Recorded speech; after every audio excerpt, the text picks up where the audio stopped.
సంఘం లద్దగిరి నందు పూర్వము రెవరెండ్ జి కిరణ్ కుమార్ గారు ఇక్కడ వర్క్ చేస్తున్నారని తెలుసు, పరిచయం చేశారని తెలుసు, సేవ చేశారని తెలుసు. ఆయన సతీమణిగా నేను మూడవ సంవత్సరము 2023 సంవత్సరము మాకు పెళ్ళయింది. పెళ్ళైనప్పటి నుంచి గంజహల్లిలో వర్క్ చేశాము. ఆ తర్వాత మరి సున్నిపేటకు వెళ్ళాము. సున్నిపేటలో 10 నెలలు మాత్రమే చేశాము. ఆ తర్వాత ప్రస్తుతము మేము grace Telugu Baptist town church Atmakur నందు సేవా పరిచర్య చేస్తున్నాము. మా పరిచర్య కోసం మీరు ప్రార్థన చేయండి. మీరందరూ మా అమ్మల గురించి జ్ఞాపకం చేసుకోండి. ఎందుకంటే పాస్టర్ మీకు బాగా తెలుసు, నేను మీకు తెలియదు కాబట్టి నేను ఇక్కడికి రావడం జరిగింది. అందుకోసమని నేను కూడా మిమ్మల్ని పరిచయం చేసుకోవాలనేసి నేను కొన్ని మాసాల నుండి కొన్ని సంఘాలకు వెళ్ళి దేవుని సువార్త ప్రకటిస్తూ వస్తున్నాను. ఈ ప్రకటన కార్యక్రమాల్లో నేను లద్దగిరికి కూడా రావాలని సార్ ఆశించినాడు. ఆ విధంగా పెద్దలకు, పాస్టర్ గారికి, అలాగే మన సంఘ పరిచారకులేమి, లేకపోతే మన సంఘ స్త్రీలేమి, కొంతమందితో అలా మాట్లాడుతూ వస్తూ మాకు ఏ విధంగానూ మాకు ఈ అవకాశం ఇచ్చినటువంటి పాస్టర్ గారికి, పెద్దలకు నిండు వందనములు, స్త్రీ సమాజానికి వందనములు. మరి నేటి దినమున నేను కొన్ని విషయాలు చెప్పాలనుకుంటున్నాను. దానికంటే ముందుగా ఒక చిన్న సాక్ష్యం చెప్తాను. నేను చిన్నప్పటి నుండి దేవుని సేవకుని కుటుంబంలో పుట్టిన దానను. నా జీవితం అంతా చిన్నప్పటి నుండి సండే స్కూల్ ఏంటి, కుటుంబ ప్రార్థన ఏంటి, ఈ విధంగా నేను బ్రతుకుతూ వచ్చాను. మా తల్లిదండ్రులు ఇద్దరు సేవకులుగా చేశారు. అంతకుముందు వాళ్ళు జాబ్స్ చేసుకుంటున్నారు. సంపూర్ణంగా వాళ్ళు ఎప్పుడైతే దేవుని పరిచర్యకు వచ్చారో అప్పటి నుంచి వారి సేవలోనే ఉన్నారు. ఆ సేవ జరిగింపబడి కూడా లాస్ట్ ఇయర్ 2025 జూలై 31వ తారీఖు మా నాన్నకు 50 సంవత్సరముల సేవా పరిచర్య అయిపోయింది. ఆయన కర్నూలులో మీకు అందరికీ తెలిసే ఉంటుంది, తెల్ల బట్టలు వేసుకొని ఉంటాడు, తెల్ల సంచి తగిలించుకొని సువార్త చెప్తూ ఉంటాడు. పల్లెటూళ్ళలో కూడా వెళ్ళి, ఆయన పేరు క్రిస్టఫర్. శాలయ ప్రార్థనా మందిరం అని ఈ క్యాంప్లో ఉంటాయి, సిల్వర్ జూబ్లీ కాలేజ్ ఎదురుగా. చాలా మందికి తెలిసే ఉంటుంది. ఆయన ఎక్కువ సెకండ్ సాటర్డేస్ వీధి సువార్త, చుట్టుపక్కల పల్లెటూళ్ళ సువార్త, తెల్లవారుజామున 5 గంటలకు లేచి సువార్త. నేను చిన్నగా పుట్టకముందు నుంచి ఆయన 5 గంటలకు సువార్త చేసేవాడు. అలా మా సేవలో, వాళ్ళ సేవలో నేను ఉన్నాను. కానీ నేను కూడా సండే స్కూల్ తీసుకున్నాను, అన్ని పరిచర్య చేస్తూ వచ్చాను. కానీ నాలో ఏం లేదు, రక్షణ లేదు. అయితే ఒకసారి పబ్లిక్ మీటింగ్స్ జరుగుతున్నాయి మా సంఘంలోనే. ప్రభుదాస్ రెడ్డి గారని మీకు తెలిసే ఉంటుంది, వైఎస్ రాజశేఖర రెడ్డి గారి పెద్ద నాన్నగారు. ఆయన మా సంఘానికి వచ్చారు. ఆయన సంఘంలో బోధ చేస్తున్నారు. పబ్లిక్ మీటింగ్స్ గ్రౌండ్లో, మా పక్కనే గ్రౌండ్ ఉంటుంది, సిల్వర్ జూబ్లీ కాలేజ్ గ్రౌండ్స్. ఆ గ్రౌండ్స్లోనే పబ్లిక్ మీటింగ్స్ జరుగుతున్నప్పుడు ఒక రోజు రాత్రి, 2వ రోజు రాత్రి, 3 రోజుల ప్రసంగము ఆ రోజు, 2వ రోజు రాత్రి దేవుడు నాతో మాట్లాడాడు. నీ తల్లి తండ్రి సేవకులైండొచ్చు, నీ తల్లి తండ్రి క్రైస్తవులైండొచ్చు, నువ్వు క్రైస్తవ కుటుంబంలో పుట్టిండొచ్చు, కానీ నీకు రక్షణ ఉందా అనే క్వశ్చన్ వేశాడు ఆయన. ఆ ప్రశ్నకు నేను అనుకున్నా, నాకు రక్షణ ఏంటి? నేను పుట్టింది క్రైస్తవ కుటుంబంలో, నా తల్లిదండ్రులు పుట్టుకతోనే క్రైస్తవులు, కాబట్టి నేను కూడా పరలోక రాజ్యానికి చేరుతాను. ఎందుకంటే చిన్నప్పటి నుండి నేను క్రైస్తవ కుటుంబంలో పుట్టిన దాన్ని, కుటుంబ ప్రార్థనలో ఉన్నదాన్ని. ఈ బైబిల్ గ్రంథం ఇంగ్లీష్ ఒక అధ్యాయం, తెలుగు ఒక అధ్యాయం చదివే వాళ్ళ పొద్దున్న లేసి చదవకుండా మాకు ఫుడ్ పెట్టదు మా అమ్మ. 5 గంటలకు లేవాలి, అందరం కుటుంబ ప్రార్థనలో ఉండాలి. ఇట్లా మా జీవితం జరుగుతూ వచ్చింది. కానీ నాలో ఏం లేదు, రక్షణ లేదు. రక్షణ లేని జీవితం. 10వ తరగతి 15 సంవత్సరములు డిసెంబర్ 12వ తారీఖు రాత్రి దేవుడు నాతో మాట్లాడాడు. ఆ రోజు రాత్రి ప్రభుదాస్ రెడ్డి తాతకు అప్పుడు 75 సంవత్సరములు ముసలాయన. ఆయన చెప్తున్నాడు, నేను క్రైస్తవ కుటుంబంలో పుట్టిండొచ్చు, కానీ నువ్వు పరలోక రాజ్యానికి చేరవు. అది నాతోనే మాట్లాడుతున్నట్లు అనిపించింది. ఆ రాత్రి నేను దేవుడు నమ్ముకున్నాను. అవును కదయ్యా, ఎవరి రక్షణ వారిదే. పుట్టుకతోనే మనము పాపులము, తల్లి తండ్రి కలయిక వల్ల పుట్టిన వారమందరము పాపులము. కాబట్టి అది తెలుసుకున్న నేను ఆ రోజు చిన్న వయసు 15 సంవత్సరములే, అంత చిన్న వయసులోనే దేవుడు నాతో మాట్లాడితే మా నాన్న అన్నాడు, నువ్వు రక్షణ పొందినావా? అదేంటి బిడ్డ, అదేంటి అని ఒకటే నవ్వుకుంటున్నాడు. నేనన్నా, లేదు డాడీ, రక్షణ నీకుంది, రక్షణ లేదే అని అన్నాడు. తాత చెప్పినాడు రాత్రి, నేను విన్నానని. ఆ మాట ప్రభుదాస్ రెడ్డి గారు ముసలాయన, అంత వయసులో ఎంతో సువార్తలు చెప్పినటువంటి ఆయన చెప్పిన మాట నాకు ఆ రోజు వచ్చుకుంది. నమ్మి బాప్తిస్మం పొందవా, రక్షణ పొందుతావు. ఈ నీడ కూడా ఇంకా ఎవరైనా ఇక్కడ కూడా ఉన్నారేమో, నేను పుట్టుకతోనే క్రైస్తవులము, నాది తల్లి సంఘము, ఈ సంఘంలో పుట్టి పెరిగినామో అనుకుంటున్నారేమో. కానీ మీకు రక్షణ అనేది, మారు మనసు అనేది ఉందేమో ఒకసారి ఆలోచించుకోండి. నా చిన్న సాక్ష్యం వల్ల మీరు కూడా దేవుని నమ్ముతారని నమ్ముచుంటున్నాను. ఆనాటి నుండి నేటి వరకు ఏ రోజు ప్రభు వల్ల ఆరాధన వదిలిపెట్టలేదు. ప్రతి ఆదివారం పునరుత్థాన దినమున నేను ఆరాధన తీసుకొని తర్వాతనే నా పనులు చేసుకునేదాన్ని. ఈవెన్ నాకు ఇన్విజిలేషన్ డ్యూటీస్ వేస్తే కూడా మా కాలేజ్లో ప్రొఫెసర్స్కి చెప్పేదాన్ని, మా ప్రిన్సిపల్స్కి చెప్పేదాన్ని, నాకు ఇన్విజిలేషన్ డ్యూటీస్ సండే రోజు వేయకండి, నేను ఖచ్చితంగా సండే ఆరాధనలో పాల్గొనాలని. అలాంటి జీవితం నాకు వచ్చేసింది. కానీ చివరికి నేను మల్లారెడ్డి ఇంజనీరింగ్ కాలేజ్లో హైదరాబాద్లో 15 సంవత్సరాలు పనిచేశాను. బీటెక్ వాళ్ళకి, ఇంజనీరింగ్ స్టూడెంట్స్కి చదువు చెప్పాను. తర్వాత 2023లో మా తండ్రికి హార్ట్ అటాక్ వచ్చింది. స్టంట్ వేసినప్పుడు అన్నాడు, చిన్నా నువ్వు ఇంకా పెళ్లి చేసుకోవా, నీకు ఒక సంబంధం చూస్తానని మీడియేటర్స్ని పిలిచి పాస్టర్ గారిని చూశారు. ఎవరా పాస్టర్ అంటే కిరణ్ కుమార్ పాస్టర్ గారు.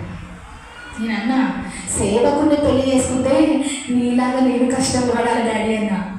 ఎందుకంటే సేవకుడు పనులు చేయలేరు, బయట పనులు చేయలేరు అన్నీ నాకు తెలుసు, నేను కూడా ఇలా కష్టపడాలి. కానీ మా ఫాదర్ అన్నాడు, వారు పోషించే సంఘంలో పనిచేస్తున్నారమ్మా, నాలాగా స్వచ్ఛంద సేవ కాదు, నేను సువార్థికుడను, దేవుడు ఇస్తేనే నేను బ్రతుకుతాను.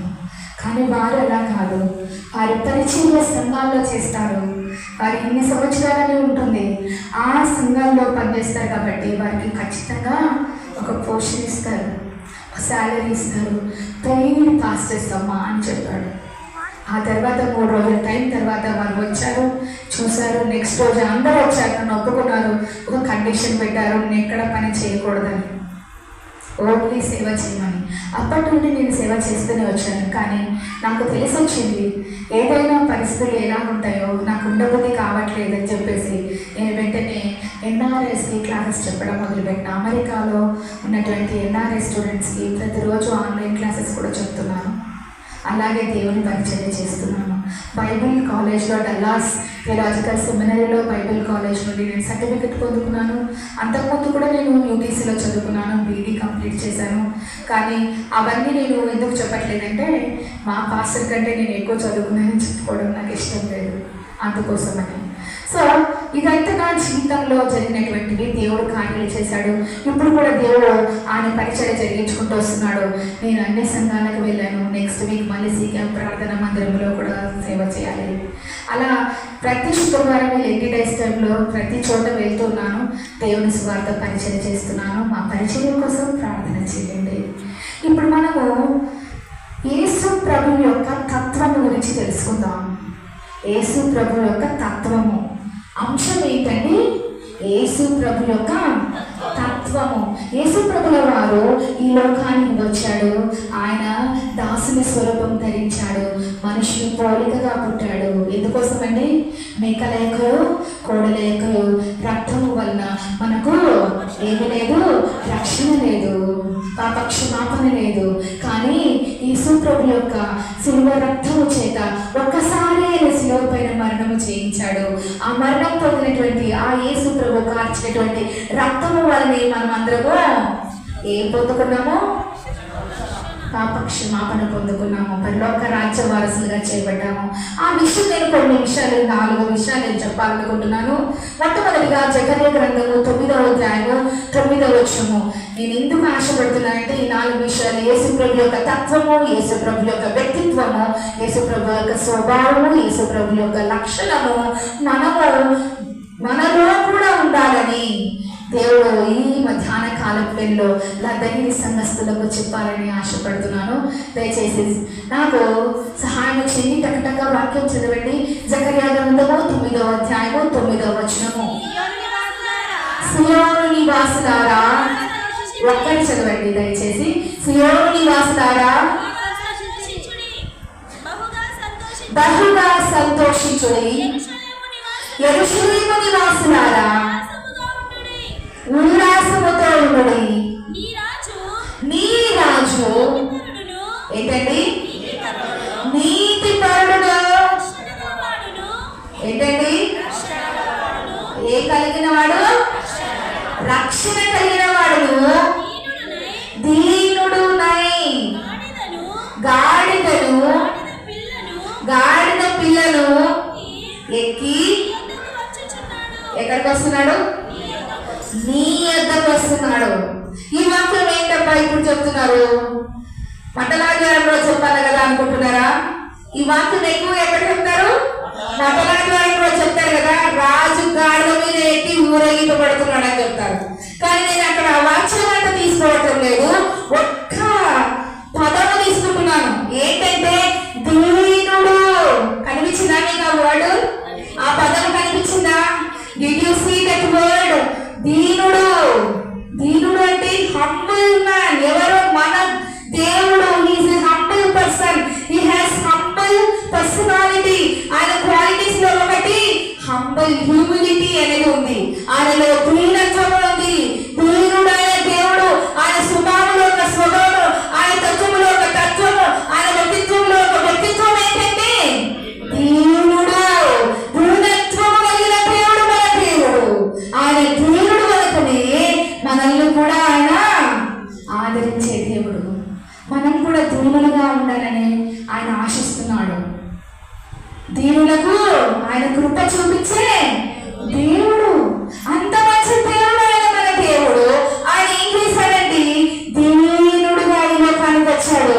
ఫిలిప్పీయుల రాసిన పత్రిక 2వ అధ్యాయం 5వ వచనమును మనం చదువుకుంటాం. క్రీస్తు యేసునందు కలిగిన ఈ మనస్సు మీరును కలిగి ఉండుడి అని కింద చదువుకుంటూ వెళ్తుంటే ఆయన దాసుని స్వరూపము ధరించుకున్నాడు.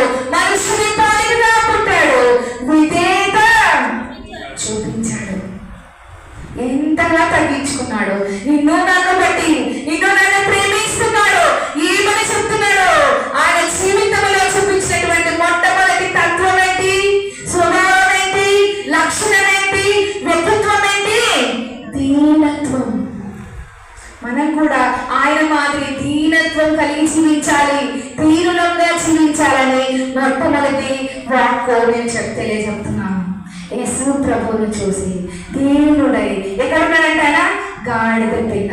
అసలు మనం గాడిదంటేనే ఏం చేస్తాము? అసహించుకుంటాం. We don't like it. గాడిదే దాని మీద ఎంత బరువు వేసినా మోస్తూనే పోతుంటుంది. మన దేవుడు కూడా అంతే. ఆయన మన భారమునంతా మోసాడు, మన పట్టు భారమునంతా మోసాడు. ఆయన అన్నాడు కదా, నీ భారమంతా ఆయన మీద భయమన్నాడు. ఆయన వేస్తే ఆయన మీకు ఏమిస్తా అన్నాడు? విశ్రాంతి కలగజేస్తా అన్నాడు. ఆ దేవుడు అంత గొప్ప దేవుడు దీనత్వం కలిగి లోకానికి వచ్చాడు. దీనుడుగా ఈ లోకానికి ఎందుకు వచ్చాడు? ఎందుకంటే 2వ భాగం చదువుకుందాం. 2వ భాగం రోమాపత్రిక 16వ అధ్యాయం 20వ వచనము. రోమాపత్రిక 16వ అధ్యాయం 20వ వచనము. సమాధానకర్తయగు దేవుడు సాతానుని నీ కాళ్ళ క్రింద శీఘ్రముగా చీటగా త్రొక్కించును. సమాధానకర్తయగు దేవుడు శీఘ్రముగా నీ కాళ్ళ క్రింద చీటగా త్రొక్కిస్తాడంట. మామూలుగా రాడు. ఏం చేశాడు? ఆయన లక్షణంలో 2వ లక్షణం ఏంటి? ఆయన స్వభావంలో 2వ స్వభావం ఏంటి? ఆయన తత్వంలో 2వ తత్వం ఏంటంటే సమాధానం. ఆయనకేముంది? ఆయన సమాధానకర్త. ఆయన ఎవరండి? సమాధానకర్త. మన దేవుడు ఎవరు? సమాధానకర్త. సమాధానం అంటే దీనత్వం అన్న ఒకటే. దీనత్వం ఈజ్ ఈక్వల్ టు సమాధానం. దేవుడు మన పట్ల చూపించినటువంటి సమాధానం ఎందుకు చూపించాడు? మొదటి ఆదాం ఏం చేశాడండి? పాపము చేశాడు. ఆజ్ఞను అతిక్రమించాడు.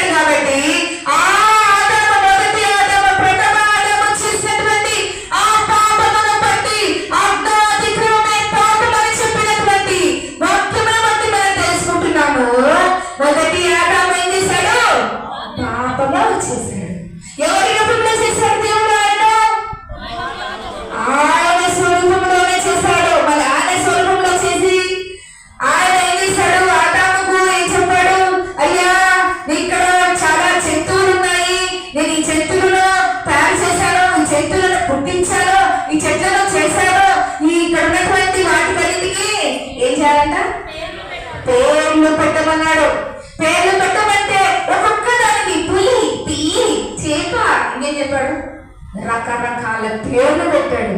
అంత జ్ఞానవంతుడు ఎవరు? ఆదాము. ఆదాము చాలా జ్ఞానవంతుడు. అటువంటి ఆదాముకు దేవుడు ఒక మాట చెప్పాడు, అన్ని తిను, అన్ని సంతోషించు, ఏదైనా తోటలో అన్ని నీవే, కానీ ఒక్కటి మాత్రము. ఆయన ఒక్కటే చెప్పాడా? ఆయన పడుకోబెట్టాడు, ఆయన నిద్రపుచ్చాడు, ఆయన ఎముకల్లో ఒక ప్రకటనగా తీసి ఏం చేశాడు? ఒక కంపానియన్ తయారు చేశాడు. తనకు తోడుగా ఉండడానికి ఒక కంపానియన్ తయారు చేశాడు, ఒక స్త్రీని తయారు చేశాడు కదా. తోడుగా ఉండడానికి కోసమే పాపము చేయమని ఆదాము కూడా పాపంలో పెట్టమని చేయలే. దేవుడు తోడుగా ఉంటారు, ఇద్దరు కలిసి జీవిస్తారు అన్న ఉద్దేశంతో ఆదామును సృష్టించినాడు. ఆదాముకు ప్రకటనలో నుంచి ప్రేమగా తీసుకొని దేవుడు ఆ స్త్రీని చేశాడు. అందుకని స్త్రీలలో ఆది కాండము 2వ అధ్యాయం చివరి వచనాల్లో చూస్తాం కదా, ఏమని పిలుస్తాడు? నారీ అని పిలుస్తాడు కదా, పేరు పెట్టుకుంటాడు. అప్పుడు ఆదాము నా ఎముకలలో ఒక ఎముక, నా మాంసములో ఒక మాంసము తీయబడింది కనుక నారీ. ఎవరు పెట్టారు పేరు? ఆదామే మళ్ళీ ఆ స్త్రీకి పేరు పెట్టాడు. అంత జ్ఞానవంతుడు ఆదాము. అటువంటి జ్ఞానవంతుడైనటువంటి ఆదాము హవ్వలకు ఎవరు మోసం చేశారు? సాతాను, అపవాది. సమాధానకర్త యొక్క దేవుడు శీఘ్రముగా ఆ సాతానుని కాళ్ళ క్రింద చిలువలు తొక్కుతాడు అని చెప్పినాడు కదా. మళ్ళీ ఆనాడు ప్రథమ ఆదాము, మొదటి ఆదాము హవ్వ మాట విన్నాడు. హవ్వ మాట ఎట్లా విన్నాడు? హవ్వ ఎవరి మాట విన్నది? సాతాను మాట విన్నది.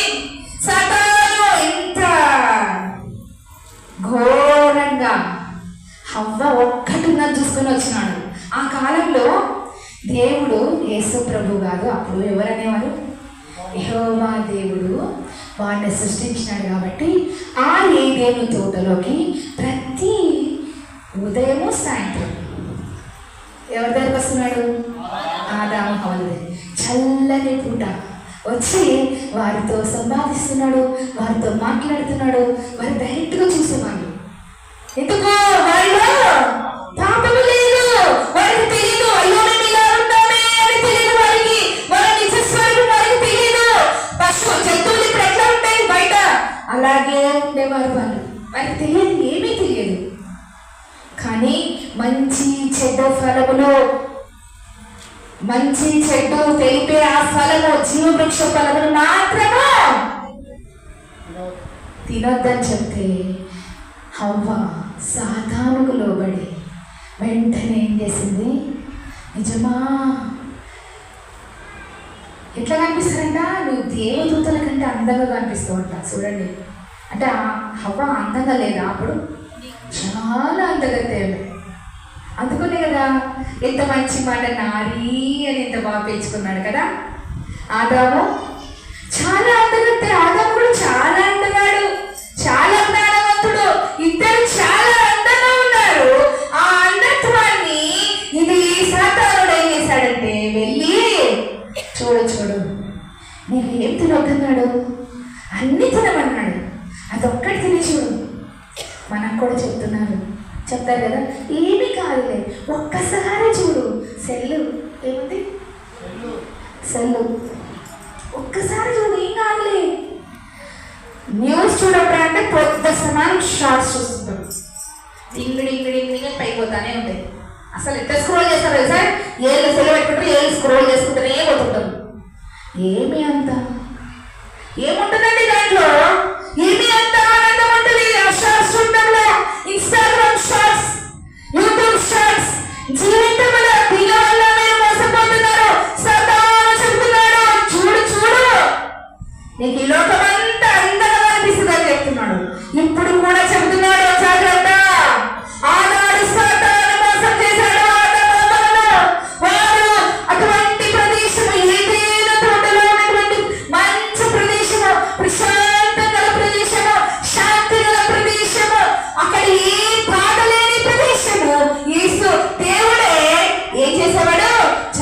పూట వాళ్ళ దగ్గరకు వచ్చి మాట్లాడే ప్రదేశము, ఎప్పుడు ఆనందగానాలు కలిగి ఉన్నటువంటి వారు. అటువంటి వారి దగ్గరికి ఎవరు వెళ్ళారు? సాతాను వెళ్ళాడు. సాతాను వెళ్ళి అప్పి పెట్టేశాడు. ఎప్పుడైతే పడుతున్నారో వారికి తెలిసిపోయింది నిజ జీవితం ఏంటి, మనం ఏంటో ఉన్నాము అని. వెంటనే అక్కడ ఉన్నటువంటి ఆకులు తీసుకొని వారు చుట్టుకున్నారు. ఎంత ఘోరమైన ఘోరాతి ఘోరమైనటువంటి పాపం చేస్తున్నాం మనం కూడా. సులువుగా చిక్కులు పెట్ట పాపంలో పడిపోతున్నామేమో చూసుకోండి. ఒకడు తాగుతాడు, మందు తాగుతాడు, మఫుల్లో కనుక మఫుల్లో ఏంటో మరి రింగులు అంట, ఇన్ని రకాలుగా మాట్లాడుకుంటారండి. పొగ వదిలితే పఫ్ పఫ్ పఫ్ అని వస్తుందంట, నాకు తెలిసి కదా. పఫేనా? ఏంటండి జీవితము? మందు తాగితే దాంట్లో ఎంతో ఆనందం వస్తుందంట. అప్పుల బాధలన్నీ ఉన్నాయి. నాకు మందు తాగితే నిద్ర వస్తుంది అంటే, ఒక అతను మందు తాగితే నిద్ర వస్తే ఆయన భార్యకు అప్పు గురించి తెలియదా? ఆమెకి నిద్ర వస్తుంది? ఆమె కూడా మందు తాగాలి కదా, కరెక్టే కదండి? ఆమెని భర్త మందు తాగితే భార్య కూడా మందు తాగాలి కదా, మరి ఎందుకు తాగడం లేదు? ఆమె ఎట్లా భరిస్తుంది? ఒకసారి ఆలోచించుకోండి. నాకు ఇంటి నిండా సమస్యలు ఉన్నాయి, ఆ సమస్యలు పోవడానికి నేను ఏం చేస్తున్నాను? ఇటువంటి చెడు వ్యసనాలకు పోతున్నాను, ఇటువంటి చెడు వ్యసనాలకు బాధపడుతున్నాను. అవి ఏం చేస్తాయి తెలుసా? లోపల ఉన్నటువంటి ఇంటర్నల్ ఆర్గన్స్, రే నాకు సమస్యలు రా, నేను చచ్చిపోతున్నా అంటున్నాయంట. అవి ఏడుస్తుంటాయి లోపల. లివర్ ఏడుస్తుంది, ప్యాంక్రియాస్ ఏడుస్తుంది, కడుపు ఏడుస్తుంది, పేగులు ఏడుస్తాయి. అయ్యో బాధ పెడుతున్నాడు అని ఏడుస్తుంది. అటువంటి నాశనకరమైనటువంటి మందు తాగుతున్నావా? అటువంటి నాశనకరమైనటువంటి సిగరెట్ తాగుతున్నావా? ఆ పొగ లోపలిపోయి లంగ్స్ అంటే ఊపిరితిత్తులు బాధపడతాయంట, ఏడుస్తాయంట. అవి ఎవరు క్రియేట్ చేశారు? మనము. దేవుడు చేసిన వాటిని మనం నాశనం చేస్తున్నాం. జాగ్రత్త సుమి. మన జీవితంలో సులువుగా చిక్కుల పట్టు పాపలను మనం ఉంటున్నామేమో. దేవుడి యొక్క తత్వం ఏంటంటే సమాధానం ఇస్తాడు ఆయన. సమాధానకర్తైన దేవుడు ఏం చేస్తాడు? శీఘ్రముగా ఆ సాతానుని ఎక్కడ? కాళ్ళ క్రింద తొక్కేస్తాడంట. మనం కూడా అట్టే చేయాలి, కాళ్ళ క్రింద తొక్కి పడేయాలి. అట్లనే ఎంత తొక్కితే అంత పైకి ఎక్కుతానే ఉంటాం. మన జీవితంలో చిన్న చిన్న వాటికి లోన్ కావద్దండి దయచేసి. దేవుడు అడుగుతాడు, మనం చేసే ప్రతిక్రియను దేవుడు ఒక రోజు అడుగుతాడు. ఏ తప్పు చేసిన దేవుడు అడుగుతాడు, ఏ క్రియ చేసిన దేవుడు అడుగుతాడు. ఈ లోకంలో మనం చేసే ప్రతిక్రియకు ప్రతిఫలం ఇస్తాడు. జాగ్రత్తగా ఉండాలి. ఆనాడు పండు తిని వాళ్ళు నాశనమయ్యారు, కానీ దేవుడు మహాదేవుడు ఆ పండు తిన్నందువల్ల, ఆ పాపం వల్ల పొందినందువల్ల, ఆ పాపం వల్ల మనం భరిస్తున్నాం ఇప్పుడు. అందుకోసమే నొప్పులు, బాధలు. పిల్లలు కనాలంటే మనిషి కష్టపడాలి, మానవుడు కష్టపడాలి, సంపాదించుకోవాలి. లేకపోతే ఎంత సుఖంగా ఉండేవాళ్ళు కదా. అందుకోసమని మనం ఒకటే ఆలోచిద్దాం. దేవుడు సమాధానం చూపించే దేవుడు. మొట్టమొదటి ఏంటి? దీనత్వం. ఆయన లక్ష్యంలో ఒక లక్ష్యం, ఆయన స్వభావంలో ఒక స్వభావం, ఆయన తత్వం ఏంటి? దీనత్వం. రెండవది సమాధానం. ఇవి రెండు మనం కలిగి జీవించాలి. మన జీవితంలో మనం ఇలా జీవిస్తూనే ఉండాలి. లేకపోతే మనం ఎక్కడ పోతామో? నిత్య నరకానికి వెళ్తాం. నిత్య జీవం కావాలా, నిత్య నరకం కావాలా? రెండు సేమ్. నిత్య జీవం సేమ్, నిత్య నరకము సేమ్. నిత్య జీవము సంతోషము, సమాధానము, మరణమే చూడము. నిత్య నరకము అక్కడ అగ్ని ఆరదు, పురుగు చావదు. మీకు తెలుసా స్టోరీ? ఎవరిది? లాజరు అబ్రహాము రొమ్మునకు వెళ్ళిన తర్వాత ధనవంతుడు ఎంత ఏడుస్తాడండి. ఎక్కడ పాతాళము నుండి ఒక్క చుక్క నీటి పొట్టు కావాలయ్యా, రాదు. నీకును నాకును పెద్ద ఆగాధం ఉంది. ఆగాధము చెప్తే అయితే నా తమ్ముళ్ళు నా సహోదరులు ఉన్నారయ్యా, వాళ్ళను రక్షించడానికి లాజరు పంపంటే అక్కడ ఇంకా ఎవరున్నారు? బోధకులు, ప్రవక్తలు అందరూ ఉన్నారు కదా, వాళ్ళు చెప్తారులే, వాళ్ళు చెప్తే రక్షణ పొందితే చాలే అన్నాడు దేవుడు. ఒక్కసారి కనికరం చూపించే దేవుడు మన దేవుడు, 10 సార్లు చూపించాడు. ఒకసారి ఇక్కడ నుండి ఎత్తబడినవా, ఒకసారి ఇక్కడ నుండి మరణం పొందినవా, అంతే, సమాప్తం. ఈ లోకంలో ఉన్నప్పుడే మన జీవితం ఎలా ఉంది మనం ఆలోచించుకుందాం. యేసుప్రభు యొక్క లక్షణాల్లో, యేసుప్రభు యొక్క తత్వంలో దీనత్వం, సమాధానం, ఈ 2 కలిగి జీవిద్దాం. మూడవదిగా చూద్దాము. మూడవదిగా మనం చూద్దాము. మూడవదిగా నేను మార్కు సువార్త లేకపోతే యోహాను సువార్త 1వ అధ్యాయము 14వ వచనం. యోహాను సువార్త 1వ అధ్యాయము 14వ వచనము.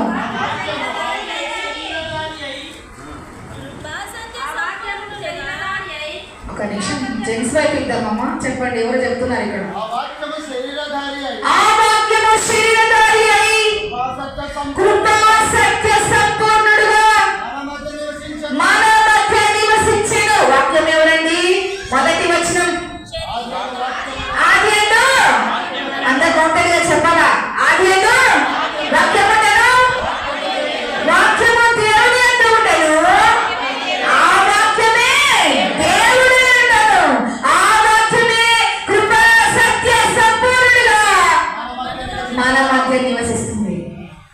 మన దేవుడు కృపా సత్య సంపూర్ణుడు. 3వ తత్వం, కృపా సత్య సంపూర్ణుడు. ఎందుకు ఆయనని కృపా సత్య సంపూర్ణుడు సంపూర్ణుడు అని అన్నాడంటే, ఆయన గొర్రె వలె, గొర్రె పిల్ల వలె ఆయన సిలువ పైన వేలాడాడు. బతకు తీయబడు గొర్రె పిల్ల ఎలా లవణులుగా ఉంటుందో ఆయన మౌనముగా ఉన్నాడు. యెషయా గ్రంథం 53వ అధ్యాయంలో అన్నాడు కదా, బతకు సిద్ధపడు గొర్రె వలె ఆయన మౌనము వహించెను.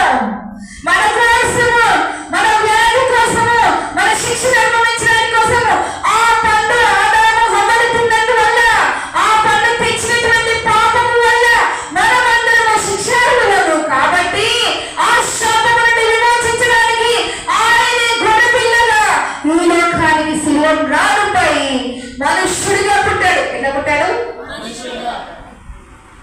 మానవుడికి మానవుడే ప్రాయశ్చిత్తం చేయాలి. మేకల యొక్కయు కోడ యొక్కయు రక్తం వల్ల మనకు, మరి దేని వల్ల?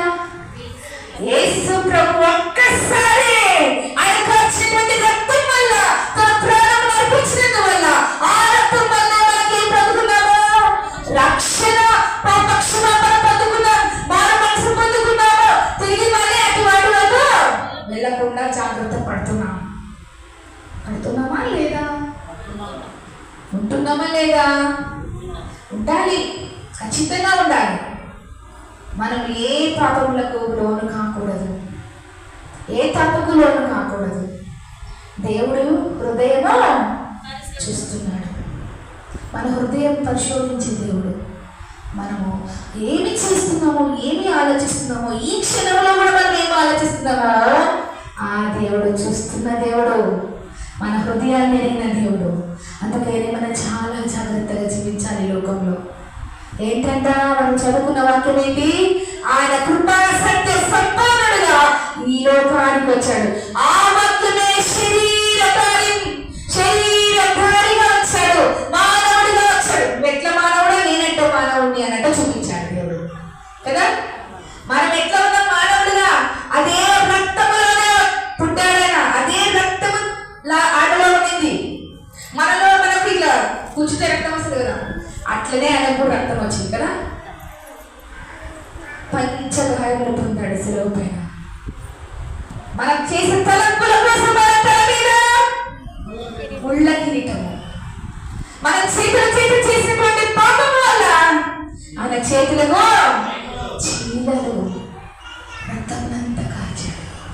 మన త్రోవ, మన నడక పాపిష్టి లోకంలో పాప జీవితము చేత. అరే పోదామా ఇప్పుడే సినిమాకు, కొత్త కొత్త సినిమా రిలీజ్ అయింది, కమాన్ ఈగో. లేదంటే ఇప్పుడు ఏమొచ్చాయండి, ఇంట్లోనే వస్తుంది ఏంటంట, నల్ల భూతం. ఇంత పెద్ద పెద్ద టీవీలు అతికించారు, ఎల్ఈడీలు కదా, ఇంట్లోనే నల్ల భూతం వచ్చింది. సైతాన్ గాడు ఎక్కడికి పోలేదు, బయటికి పోతే అందరు చూస్తారేమో సినిమా హాల్లో. ఇప్పుడు నెట్ఫ్లిక్స్, అవునా, ఏముంది నెట్ఫ్లిక్స్, గోడకు అతికించుకొని అమెజాన్ నెట్ఫ్లిక్స్ లో అన్ని చూసుకుంటూ బ్రతుకుతున్నారేమో. చూసుకోండి ఒకసారి, దేవుడు నీడే మాట్లాడుతున్నాడు. అదే పాపం. ఆ పాపం ఇంకా చేస్తున్నామా? దేవుడు ఒక్కసారి సాతాను కాళ్ళ కింద శుద్ధిని త్రొక్కినప్పుడు మళ్ళీ ఎందుకు మనం పాపం చేస్తున్నాము? పాపము చేయకుండా బ్రతకలేకుంటున్నామా? మనకు మోసం చేస్తున్నారు, సినీ ఫీల్డ్ వాళ్ళు మోసం చేస్తున్నారు, ఫిల్మ్ ఇండస్ట్రీ వాళ్ళు మోసం చేస్తున్నారు కదా, డబ్బు కోసం, వారు బ్రతకడానికి కోసం మనల్ని మోచుతున్నారు. మనం దేవుని బిడ్డలం కదా, దేవుని బిడ్డలమైనప్పుడు మనం ఏం చేయాలి? దేవుని స్వభావం కలిగి జీవించాలి, దేవుని లక్షణం కలిగి జీవించాలి, దేవుని తత్వము వ్యక్తిత్వం కలిగి జీవించాలి. కానీ మనం అలా ఉండటం లేదు. క్రీస్తు యేసును కలిగిన ఈ మనస్సు మీలో ఉందో చూసుకోవాలి. దేవుడు అడుగుతున్నాడు నేటి దినం మనలో ఏముండాలి? మూడవది ఏంటి? కృపా సత్య సంపూర్ణుడుగా ఉన్నటువంటి మన దేవుడు, శరీరధారిగా ఈ లోకానికి వచ్చిన దేవుడు, ఆయన గూఢ పిల్లలకు ఈ లోకానికి వచ్చిన దేవుడు, వదకు సిద్ధపడిన గొర్రెల మానవాడు అలా శిలువ పైన కార్చినటువంటి రక్తంలో ఒకసారి జ్ఞాపకం చేసుకోండి. ఆయన రక్తం అంతా కార్చాడు. మన హృదయంతో చేసినటువంటి పాపం వల్ల ఏం చేశారు? మల్లెకు పోటీ పిలుచుకున్నారు. పాటలు పాడతాం కదా, రకరకాల పాటలు పాడతాం. ఇప్పుడు సిలువ శ్రమల ధ్యానంలో యేసు ప్రభు సిలువ గురించి ఎంతగా పాట పాడుతున్నామా, కానీ ఆ సిలువ శ్రమలో మనం పాడి వస్తున్నామా? ఒక ఆయన ఏం చేశాడు తెలుసా రీసెంట్ గా, అంటే చాలా సార్లు చేస్తున్నాడో ఏమో తెలియదు, అంటే మనం డిస్టర్బెన్స్ కాదు, లైక్ ఆయన క్రిటిసైజ్ చేయడం కాదు, యేసు ప్రభు ఒక్కడే సిలువ పొందాడు. రేపు గుడ్ ఫ్రైడే వస్తే అనేకులు సిలువ మోసుకుంటూ పోతుంటారు రోడ్ల పైన. కర్నూలులో ఇంకా ఎక్కువ మోస్తుంటారు. ఏం మోస్తారు? సిలువ మోస్తారు. యేసు ప్రభు ఖాళీ మోయమంటే అది అనుకుంటున్నారు వాళ్ళు, సిలువ మోస్తారు. మళ్ళీ యేసు ప్రభు ఒక ఆయన అందరికీ ఫేమస్ అయిపోయినాడు. ఆయన దూరణాలలో ఉంటుంది ఆయన సంఘం. ఆయన సిలువ కొట్టించుకున్నాడంట, రక్తం అంతా కార్పించుకున్నాడంటాం. ఇక్కడ చేతులలో బొక్కలు కూడా ఉన్నాయంట. మళ్ళీ తలకు ముళ్ళ తిట్ట పెట్టుకున్నాడో లేదు నాకు తెలియదు, కానీ ఒకటి అడుగుతా నేను, ఆయన నాకు అనిపిస్తే బలపూలు పడిపించుకోమంటుంది కదా, అట్టేసారా పళ్ళకు పోత పడిపించుకొని చూపించుకోవాలి. యేసు ప్రభు లాగా నేను సిలువబోతున్నానంటే, యేసు ప్రభు మాది జీవించమంటే మనం ఏం చేస్తాము? సాతాను యొక్క స్వభావం కలిగి యేసు ప్రభు లాగా మప్పి పెడుతున్న ప్రజలని మోసపూరితమైనటువంటి జీవితంలో జీవిస్తూ ఎన్నో రకాలుగా బిజినెస్ చేస్తున్నటువంటి క్రైస్తవ లోకం. ఆ క్రైస్తవులకు తెలుసా నిజమైన దేవుని యొక్క తత్వము? తెలుసా యేసు యొక్క తత్వము? తెలుసా యేసు యొక్క వ్యక్తిత్వము? తెలుసా యేసు యొక్క స్వభావము? తెలుసా లక్షణము? తెలుసా? తెలియదు. అలాంటి జీవితం మనకు వద్దండి. ఈ శ్రమల కాలం 40 దినములు ఉపవాసం ఉంటాము, ఎంతో బాధపడుతుంటాము. ఏ పక్క ఒక చిన్నమైందంటే లెంటి డేస్. ఏంటి లెంటి డేస్? ఎంత ఈజీ చెప్తామో లెంటి డేస్. అది ఇంత 40 దినములు అయిపోయాక ఇష్టం వచ్చినట్టు పెరుగుతామేమో మరి నాకు తెలిసి. ఒకరు 40 దినములు ఉపవాసం ఉంటామని, నిష్టగా ఉంటామని వాళ్ళు ఒక మాల వేసుకుంటారు. ఆడవాళ్ళని టచ్ చేయరు, ఆడవాళ్ళని దూరం పోతారు, అంతగా వాళ్ళు స్వాములను పిలిపించుకుంటారు. కానీ 40 దినములు అయిపోతేనే మందు పాటు వేసుకుంటారు. మన జీవితాలు అలా ఉన్నాయేమో ఒకసారి ఆలోచిద్దాం. 40 దినములు మాత్రమే నిష్టగా వాళ్ళు నీసు కూడా పుచ్చుకోరుంటాయి. ఎప్పుడు గారు చికెన్ తినరు, అంత నిష్ట నిష్ఠగా ఉంటారు. అది ఇంత 40 రోజులు అయిపోతేనే మటన్ కాకపోతే ఎన్ని రకాలైన తింటారు. అలా లోకస్తుల మాదిరి మనం జీవిస్తున్నామేమో ఆలోచిద్దాం. దేవుడు ఈ మధ్యాహ్న కాలంలో మాట్లాడుతున్నాడు. ఆయన తత్వములో ఒక తత్వం నీకుందా? గొర్రెపిల్ల స్వభావం నీకున్నదా? దీనుడుగా తగ్గించుకున్న స్వభావం నీకుందా? ఒకసారి ఆలోచిద్దాం. పత్రిక 4:6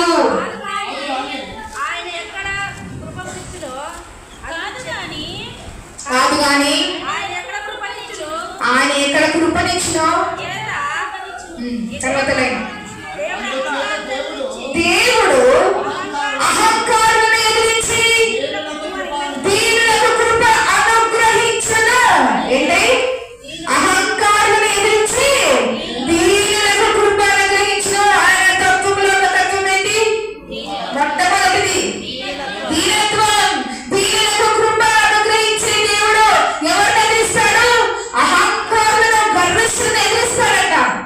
దీనులకు కృప అనుగ్రహించే దేవుడు మన దేవుడు. ఎంత గొప్ప దేవుడు. తర్వాత ఏముంది? దీనులకు కృప అనుగ్రహించిన తర్వాత అని లేఖనములు చెప్పుచున్నవి. తర్వాత కాబట్టి దేవునికి లోబడి ఉండుడి, అపవాదిని ఎదిరించుడి, అప్పుడు ఏ పారిపోతుంది? అపవాది పారిపోతుంది. మనం కాదు అపవాదికి లోను కావాల్సింది. అపవాది చుట్టూ మనం తిరగకూడదు. అపవాది మన చుట్టూ తిరుగుతున్నప్పుడు మనం లొంగిపోకూడదు. అపవాది పారిపోయినట్లు చేయాలి. ఎవరికి లోబడి ఉండాలి? దేవునికి లోబడి ఉండాలి. అటువంటి జీవితం జీవితం. ఒరే నువ్వు డెవలప్ గారా అని తండ్రి అడుగుతాడు ఒక కుమారుని. చూసే వాళ్ళందరూ ఇదే తండ్రిలాగా పుట్టినాడు కానీ తండ్రి లక్షణం ఒకటి కూడా లేదంట కదా. మీ నాన్నలాగా డెవలప్ గారా అంటే ఓ చూసినాంలే ఆయనదంతా. ఇద్దరు మాట్లాడే పిల్లలు ఉన్నారు, యవ్వన బిడ్డలు. తండ్రిలాగా బాగుపడరా అంటే ఓ చూసినాంలే ఆయన గురించి మాకు చెప్తూ ఉంటారు. ఎంత మారిపోయినారండి యవ్వనస్తులు. యవ్వన బిడ్డలు ఎందుకు ఇట్లా మారిపోతున్నారు? తల్లులు నేర్పించాలి. ఏం నేర్పించాలి? తల్లులు బిడ్డలకు మంచి నేర్పించాలి. తండ్రి చేసే తప్పులను కాదు చెప్పాల్సింది. తల్లి ఏం చేయాలి? అవునా తండ్రి ఇలా ఉంది, పరిస్థితి ఇలా ఉంది, కానీ నేను చెప్తున్నా విను. తండ్రిని మార్చగల దేవుడు నాడు, నిన్ను కూడా మార్చగల దేవుడు. తండ్రిని చూసి నువ్వు డెవలప్ అవ్వమంటే కుమారుడు వేసే ప్రశ్నకు మనము లొంగిపోకూడదు. ఎవరికి భయపడాలి? అపవాదిని ఎదిరించాలి. దేవునికి స్తోత్రం కలుగును గాక. ఒకసారి అందరూ ఆమేన్ చెప్పండి. అందరూ బయట కూడా అందరూ ఒకసారి ఆమేన్. దేవునికి మహిమ కలుగును గాక. ఓకే, అందరూ చాలా అన్నట్టున్నారు ఇలా దగ్గర సంగములు. ఆకలేస్తుందా? ఆకలి వేయటం లేదా? సార్ టైం అయిందా సార్? ఇంకెన్ని నిమిషాలు ఉంది? ఓకే, ఇంకొక 15 minutes ఉంది, భరించండి, నేను చెప్పేస్తాను, ముగిస్తాను. ఓకే, మన లాస్ట్ ఏంటిది? ఎవరికి లోబడి ఉండాలి? దేవునికి లోబడి ఉండాలి. అపవాదిని ఎదిరించే బిడ్డలుగా ఉండాలి కానీ అపవాదికి లోబడే బిడ్డలుగా ఉండకూడదు. ఎవరికి లోబడాలి? దేవునికి లోబడాలి. దేవుని స్వభావం కలిగి ఉండాలి. దేవుని లక్షణం కలిగి ఉండాలి. దీనత్వం కలిగి ఉండాలి. మొట్టమొదటిగా ఆ దీనత్వమే రౌండ్ తిరుగుతాం. చూడండి, ఇక్కడ కూడా మనము దేవుడు అహంకారాన్ని ఎదిరించి దీనులకు కృప అనుగ్రహిస్తాడంట. దీనులకు కృప అనుగ్రహిస్తాడు. మరి నువ్వు దీనుడుగా ఉన్నావా? యేసు ప్రభు చూపించిన మాదిరి మనం చూపిస్తున్నామా? యేసు ప్రభులాగా జీవిస్తున్నామా? ఒక చిన్న ఎగ్జాంపుల్ చెప్తా.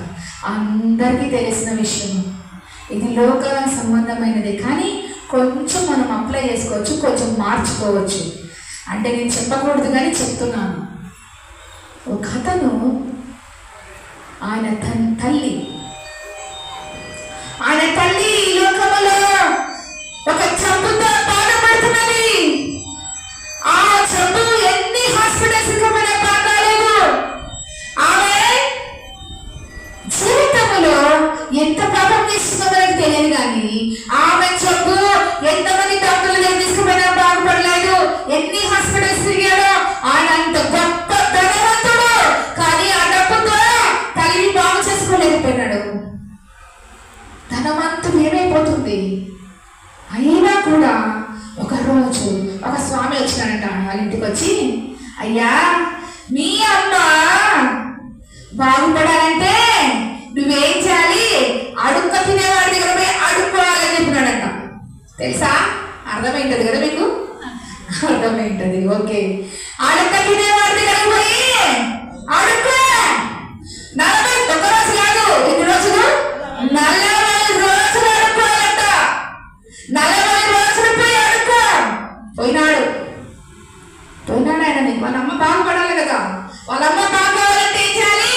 40 దినములు భిక్షం అడుక్కునేటువంటి అడిగిపోయి వాళ్ళగా పచ్చ పెట్టుకొని రోడ్లంట తిరుగు అని చెప్పాడు. అతను పోయాడు. చాలా ఇబ్బంది పడుతున్నాడు. ఆయన మొత్తం కోరుకుంటున్నాడు. దుమ్ము దుల్లో పట్టుకోవాలి కదా. వాళ్ళు పట్టుకునైనా పట్టుకోవాలా. బట్టలు మార్చుకోకూడదు. అదే బట్టలతో 40 దినములు ఉండాలా. చెప్పులు లేకుండా తిరగాల. వాళ్ళు ఎట్ట జీవిస్తారా అట్ట జీవించాలా. వాళ్ళు ఎడబట్టుకుంటే ఎడబట్టుకోవాలా. వాళ్ళు తుమ్ములో అంటే తుమ్ములో ఉండాలా.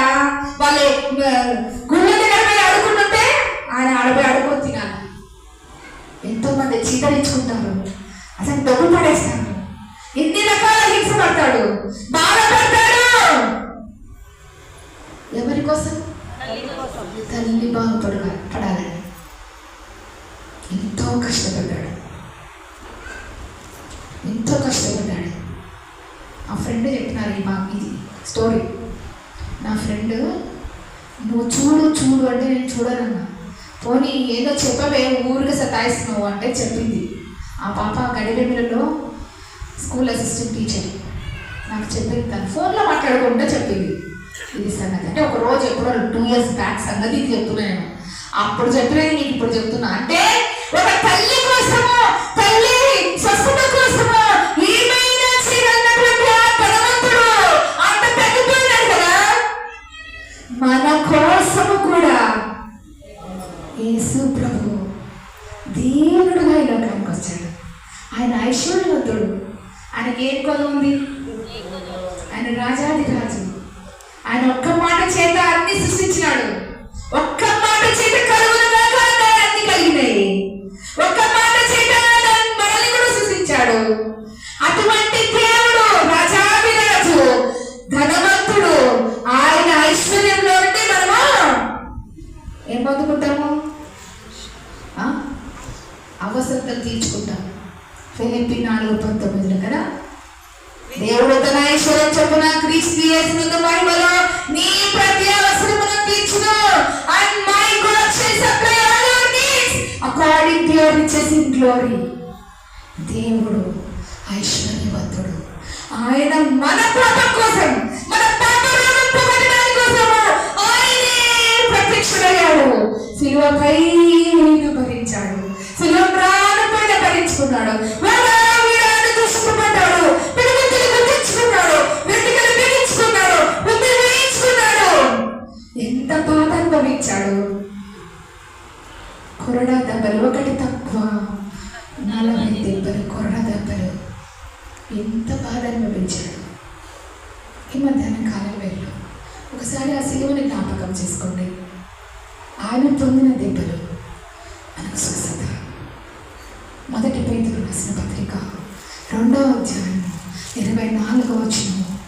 1 పేతురు రాసిన పత్రిక 2వ అధ్యాయం దానికంటే 22. ఆయన పాపము చేయలేదు. ఆయన నోట ఏ కపటము లేదు. ఆయన దూషింపబడి బదులు దూషింపలేదు. ఆయన శ్రమపెట్టబడి త్యజించక బెదిరింపక న్యాయముగా తీర్పు తీర్చు. దేవునికి తన్ను తాను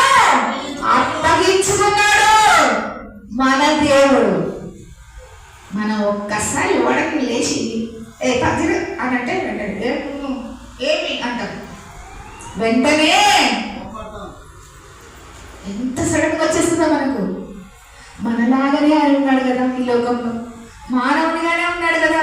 మరి ఆయన ఎంత చేపించుకుంటున్నాడే, దూషణ పాలవుతున్నాడే, అన్ని మాటలు తిరుగుతున్నాడని ఆయన మీరు పొద్దువాళ్ళకు మాటలు కాదా అని లేదా? మీ తమ్ముళ్ళు వాళ్ళు కాదా అని లేదా? ఎన్ని రకాలుగా మాట్లాడారంటే యేసు ప్రభువును అన్ని భరించిన దేవుడు, అన్ని భరించినాడు. ఆయన నోట ఏ కపటం లేదు. ఆయన దూషింపబడి ఎవరిని దూషించలేదు. ఆయన శ్రమపట్టబడి బెదిరింపక తను తాను న్యాయం తీర్చి దేవుడు తను తాను అప్పగించుకున్నాడు, తండ్రి అయిన దేవుడికి అప్పగించుకున్నాడు. అందుకని సిలువలో ఒక మాట అన్నాడు కదా, ఏమన్నాడు?